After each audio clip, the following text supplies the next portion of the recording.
Está en el estudio Henrich y Loyola Federico Vitelli, que es profesor en Historia de la Universidad Nacional del Sur, está haciendo un doctorando, está haciendo un doctorado en Historia. En el CONICET se especializa en temas de historia reciente, en particular los exilios de intelectuales y de profesores republicanos españoles y su inserción en las redes culturales, políticas, asociativas y laborales en las ciudades de Bahía Blanca y La Plata entre el 39 y el 75. En estos últimos días estuvo compartiendo una charla sobre la militancia antifranquista en el exilio, pensamiento y accionar de este grupo de profesores entre el 56 y el 75, y a medida que vayamos charlando ustedes verán también cómo se va entrelazando dentro de esas redes y aquellos años con algunos de los personajes y los procesos que hemos abordado en las entrevistas con historiadores y historiadoras locales en los días previos. Gracias por acercarte. ¿Cómo anda, Federico? No, gracias a ustedes. Buenos días. ¿Todo bien? Bueno, ¿cómo llegas al tema de los exiliados españoles? Bien, yo estaba en cuarto año ahí de la universidad y ya me estaba empezando a preocupar porque no tenía tema de investigación para terminar la tesis. Y en ese momento estaba cursando, sí tenía muy claro que me interesaba el siglo XX.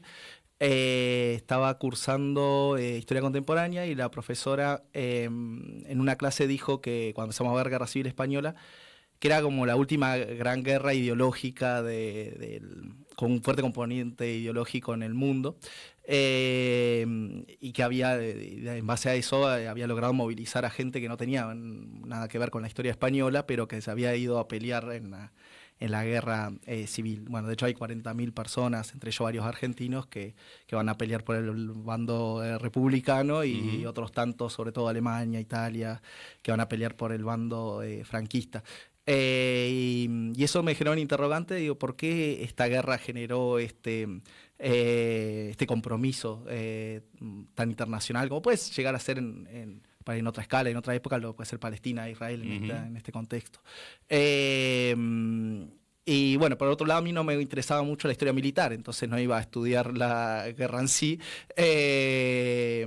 Y averiguando, bueno, qué puedo estudiar relacionado a esto en Bahía Blanca, descubrí que había habido profesores que habían participado de la Guerra Civil Española, españoles, que habían pasado por la carrera de Historia, que es mismo que yo estaba cursando, pero hace unas décadas antes. Yo dije, esto lo sabe la gente, digo yo, esto se conoce.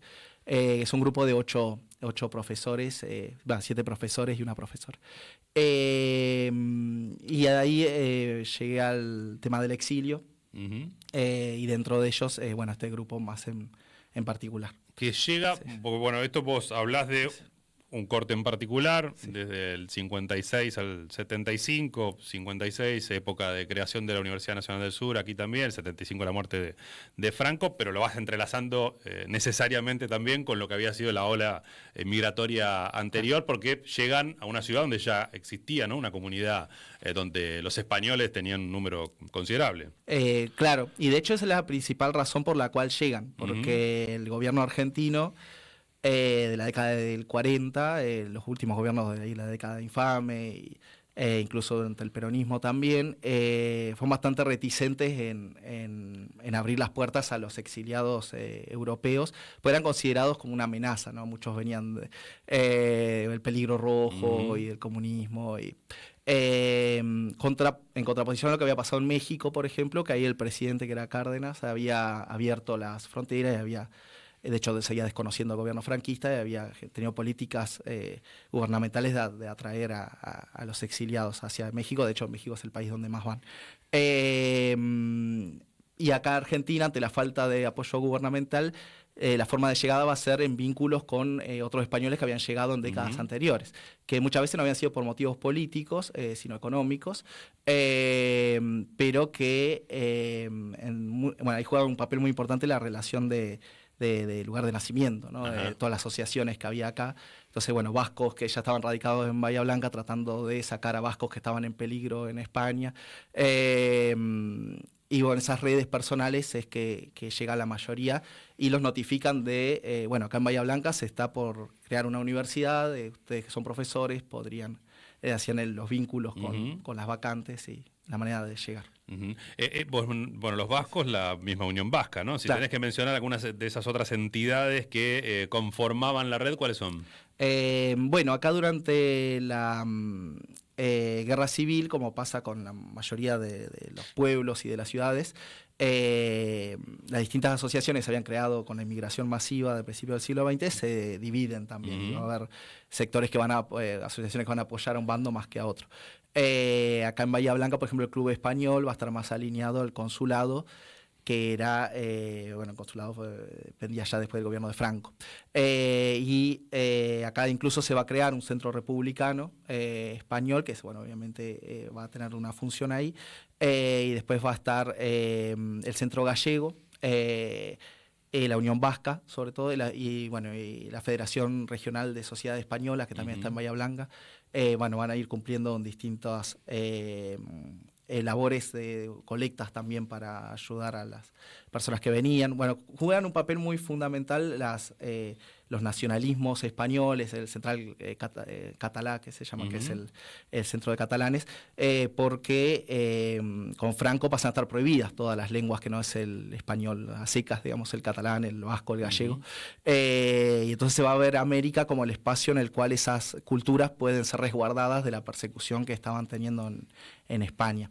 De hecho, se les va a dar mucho ese primer trabajo. Uno de los que viene, que se llama Alberto Vilanova, que va a trabajar en la universidad, se les da el trabajo de, vas a escribir un libro sobre los gallegos en Argentina. Entonces lo contrata el Centro Gallego de Buenos Aires y de acá de Bahía Blanca y les da ese trabajo también, que es una ayuda material también. Y además de Vilanova, ¿qué otros nombres podés destacar? ¿De qué perfiles? Eran personas que habían tenido responsabilidades en distintas organizaciones y niveles durante la guerra y la Segunda República.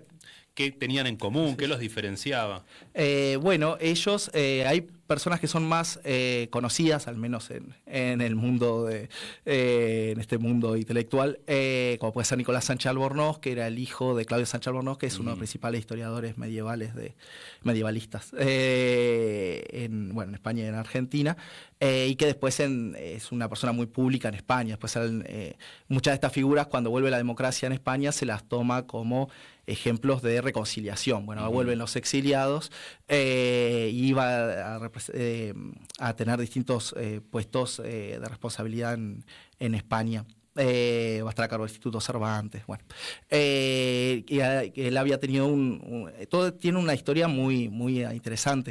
En el caso de él, había quedado preso en la década del 40, que esa es una quizás de las originalidades de la tesis, que la mayoría de lo que se estudia el exilio es en el 39. En el 39 se pierde la guerra y se produce una oleada de 500.000 de españoles que huyen de España.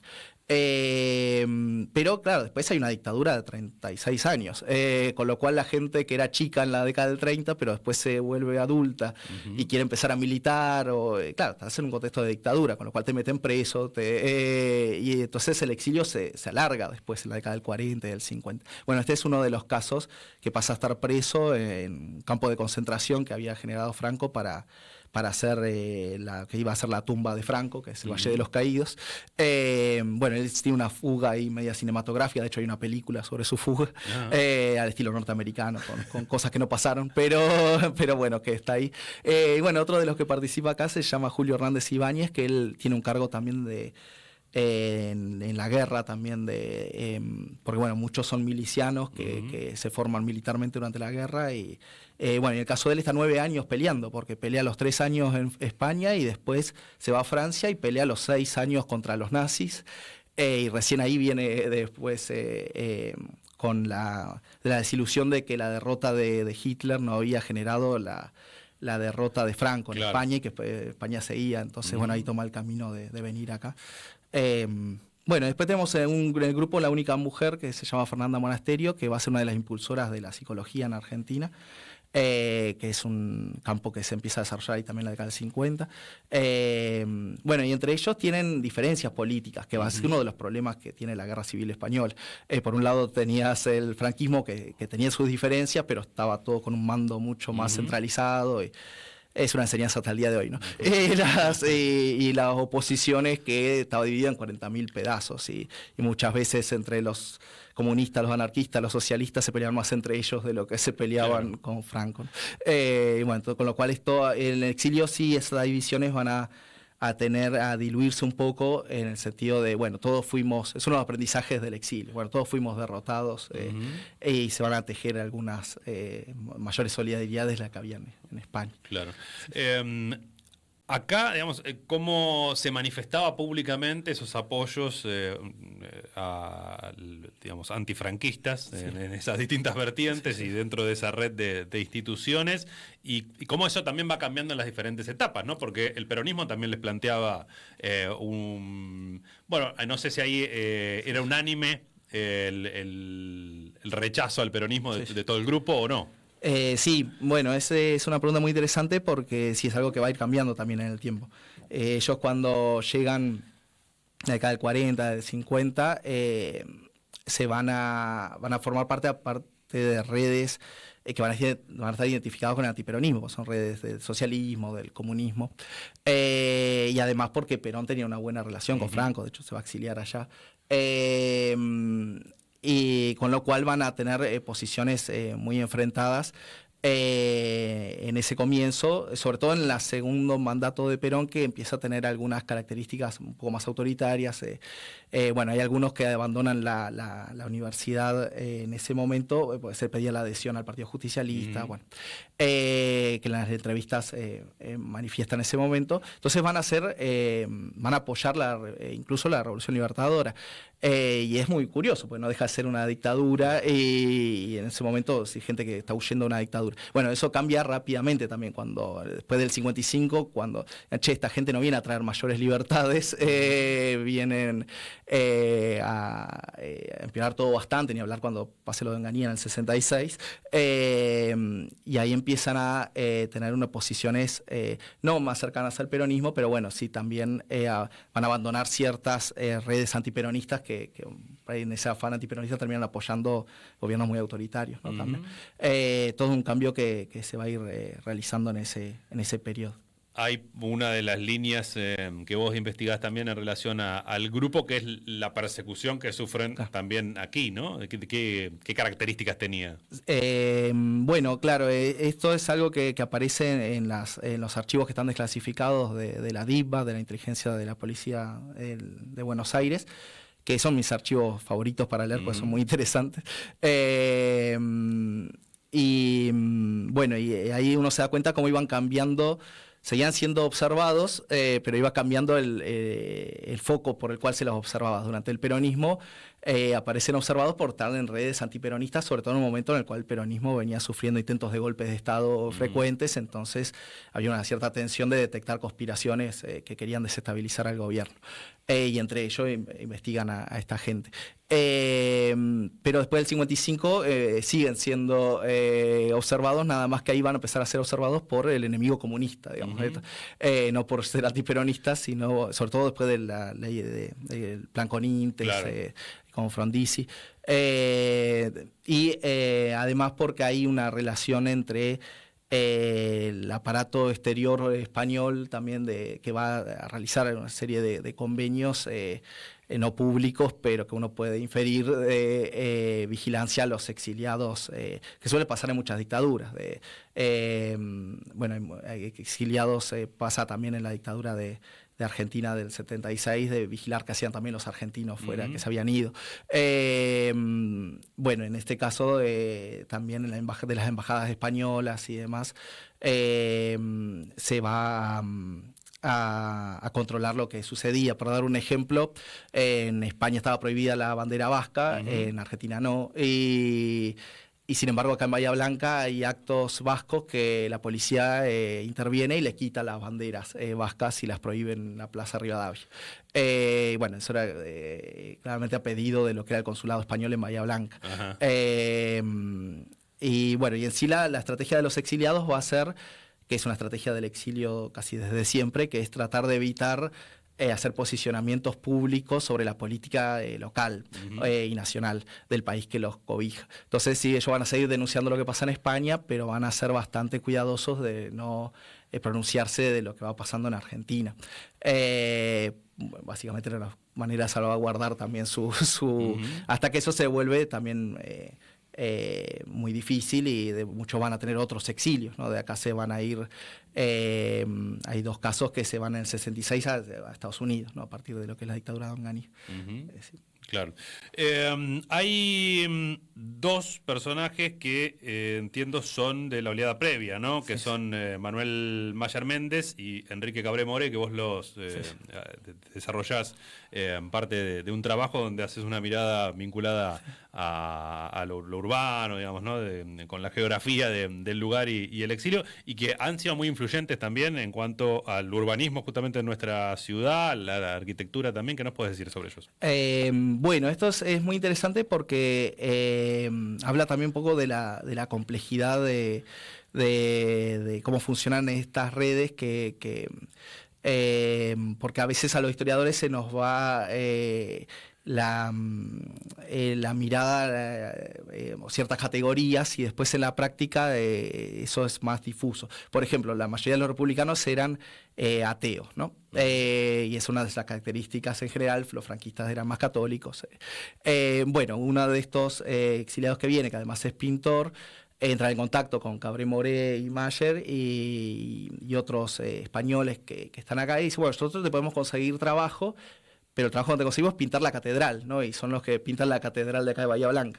Y bueno, y vos sos ateo, pero bueno, están las cuestiones materiales bueno, y pintan la catedral, porque ya fue. O sea, son el contexto y la posibilidad de poder hacer lo que en tu trabajo que se había visto imposibilitado en tu lugar de nacimiento, claro. En ese caso en España. A ver, hace una pausa, ahora retomamos, porque vos sabés que acá me surgía también una duda, porque hace poquito hablamos con Bruno Cimati, estudiaba fascismo, pero en esta última charla tenía que ver con esa articulación justamente con los falangistas y con los nazis en la zona, y hablamos de Enrique Cabré Moré, y él aparece señalado como uno de los responsables de la falange. Claro. Entonces la duda ¿es el mismo Enrique Cabré Moré? ¿Hay un cambio ahí? ¿Cómo es? Sí, hay como, claro, porque a veces en estos personajes primaba también una cierta cuestión profesional de decir, bueno, esta persona es especialista en esto y, bueno, más allá de su ideología, digamos, puede aportar acá en qué es lo que va a pasar, por ejemplo, en el caso de la diagramación de Paligüe, ¿no? Que es que lo lleva adelante Mayer y bueno, esa idea va a venir muy influida de lo que es la arquitectura que estaba en ese momento en Europa, entre ellos en España, que eran estas casas jardín, de las casas con jardín adelante, bueno, las casas que uno ve cuando va a Paligüe. Claro. Y esas casas, bueno, como estos proyectos ya no se podían realizar en España, y bueno, la posibilidad de hacerlo acá y una especie de convivencia, digamos,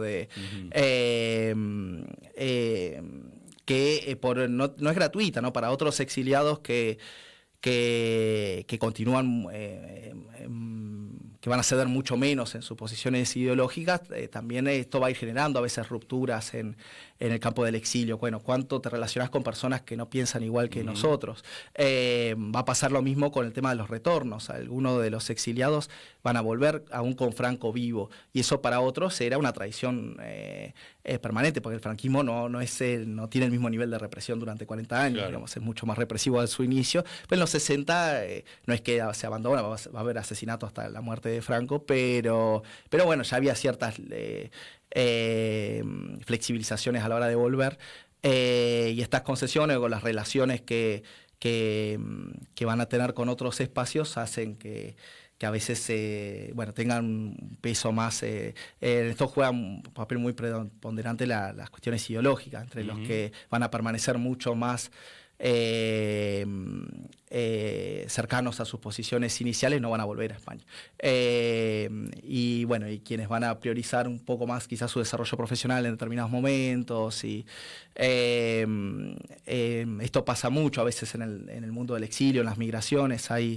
En el caso de las migraciones es muy claro, están las personas que llegaban a otra parte del mundo y bueno, y era mantener las costumbres y formar una asociación italiana y comamos lo mismo que comíamos en Italia y hablemos italiano, y la persona que se iba y también tenía un pasado muy traumático y decía, bueno, acá borramos todo lo que pasó atrás y hacemos una nueva vida y bueno, son como conductas psicológicas, y bueno, y a veces en ese borrar también, bueno, terminaba tomando contactos con personas que no pensaban lo mismo, claramente. Claro, quedaba muy latente eso que vos decías también, sí, de una expectativa de la muerte de Franco que no terminaba de ocurrir nunca. Claro, no pasaba nunca.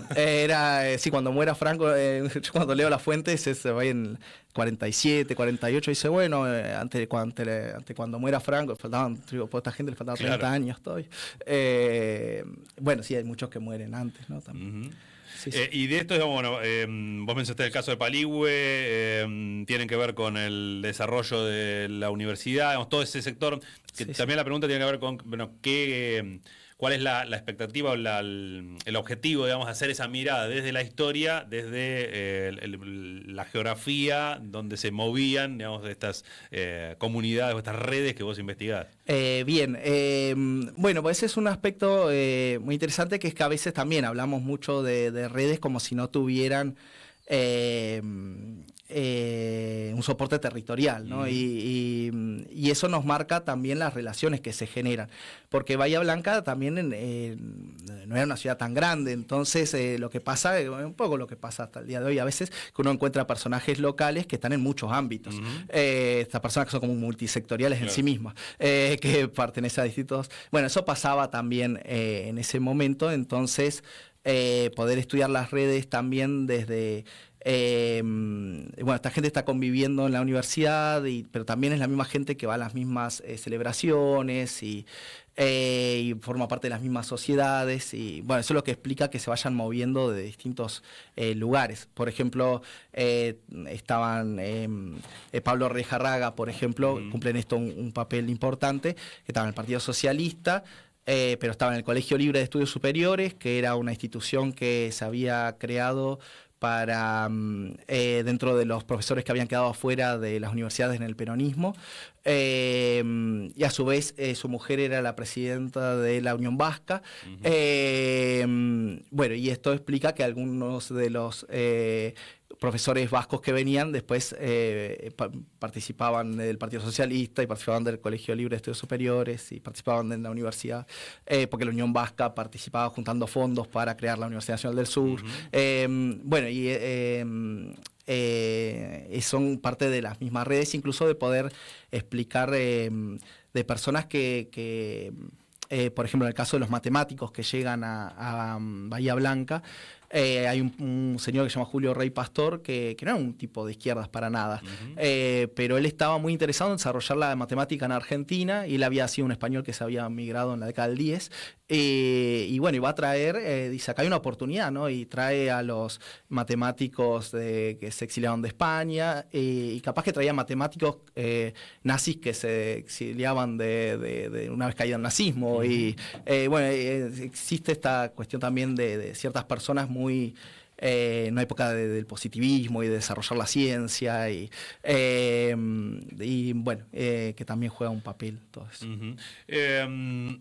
Claro, esto de la participación en distintas organizaciones, pienso también en función de lo que fuimos conversando de, bueno, la universidad por esa demanda de ser una institución nueva de docentes, pero también una ciudad que de su propia élite no funcionaba como funcionaba en España, ¿no? Que tenés cuestiones nobiliarias y demás, sino que estaba ahí abierta para recibir a estos personajes.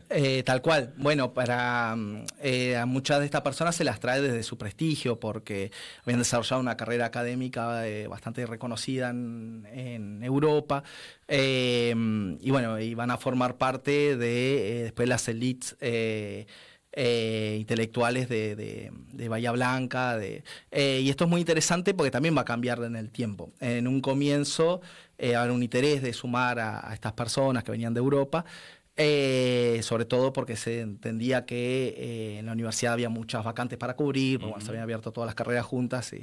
Pero esto también al principio de la década del 60 ya empieza a cambiar. De hecho, en la nueva provincia aparece una solicitada en el año 62 de profesores locales, ya que son los primeros que se reciben, pidiendo que la universidad deje de contratar extranjeros. Hay una reacción localista de decir, esto estuvo bien al principio, Pero ahora, Tenemos tenemos los nuestros, que son los que ya nos formamos acá, y empieza a haber cuestiones así como más despectivas así del extranjero, ¿no? Bueno, ellos sabrán mucho de lo que pasa en España, pero los que sabemos lo que pasa acá somos nosotros, y que en el fondo siempre son también discusiones por los cargos, también... de hecho, va a haber un momento en el cual se les va a impedir la posibilidad de desarrollar política universitaria, ¿no? Tenías que tener la nacionalidad argentina, si no, no podías ocupar cargos dentro de la universidad.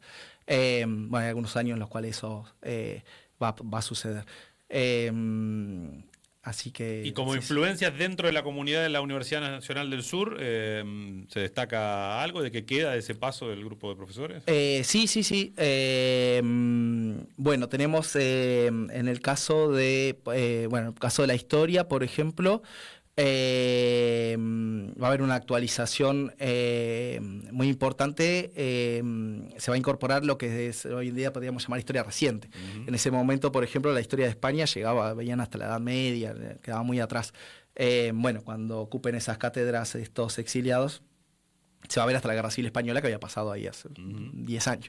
Que aparte aparece mencionada en los programas como guerra de invasión, ¿no? Como que eran alemanes y franceses, y como el país estaba tomado que no eran los verdaderos españoles, sino... bueno, y en otros campos...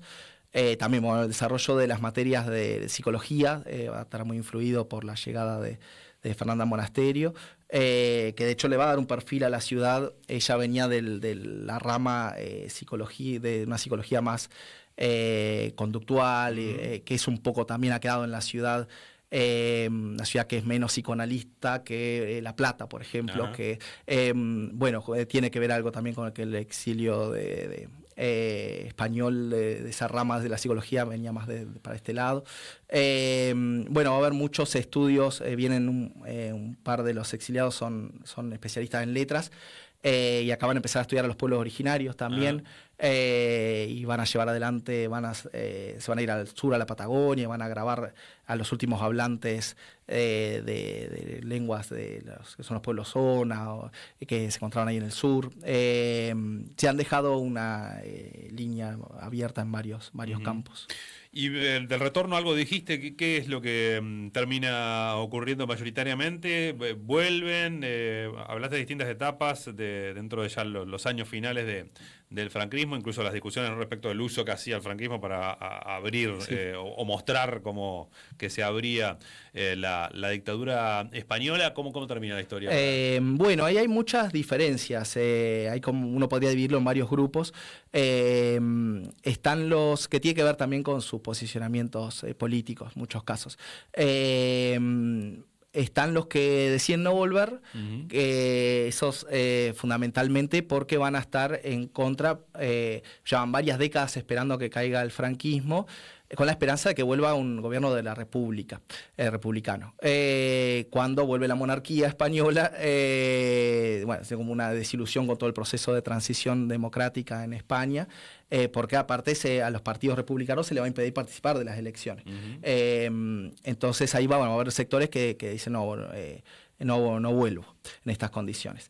Va a haber sectores que en aquellos republicanos más liberales, incluso, porque dentro de los republicanos también había especie de republicanos de derecha, podríamos mencionar, que estaban de acuerdo con que no hubiera monarquía y eso los volvía republicanos, pero que después eran muy anticomunistas, por ejemplo, y estamos en plena Guerra Fría también cuando muere Franco, entonces era, preferimos incluso que queden gobernando las derechas españolas con tal de que se frene el comunismo. De esos vuelven, digamos, porque no tienen problema. Claro. Incluso algunos van a llevar adelante, van a estar en algunos cargos. Y después hay gente que vuelve con el simple deseo de morir en España. Hay muchos que manifiestan eso. Que dice, yo todo bien, pero yo quiero quedar allá en el cementerio con mis antepasados. Y hay algunos que tienen retornos momentáneos. Eso es muy interesante leer las memorias, que ellos dicen, bueno, que vuelven y después allá no se hallan, porque pasaron como 40 otro años. país, claro. distinto, ¿no? De hecho, algunos eran muy avanzados en términos políticos para la década del 30, pero para la década del 70 ven ahí la caída de Franco, se genera esta época del destape, que aparece la llegada de la pornografía en España, bueno, y se horrorizan. De golpe van a los kioscos y ven revistas con desnudos y dicen, no, se sienten más cómodos en Argentina y bueno, regresan. Pero bueno, sí es un fenómeno que no se da de forma masiva, digamos, el retorno. Federico, muchísimas gracias por la visita. La seguimos cuando termines ahí, redondees la tesis del doctorado. Esperemos que pronto. Federico Vitelli es historiador de la Universidad Nacional del Sur. Gracias. Gracias.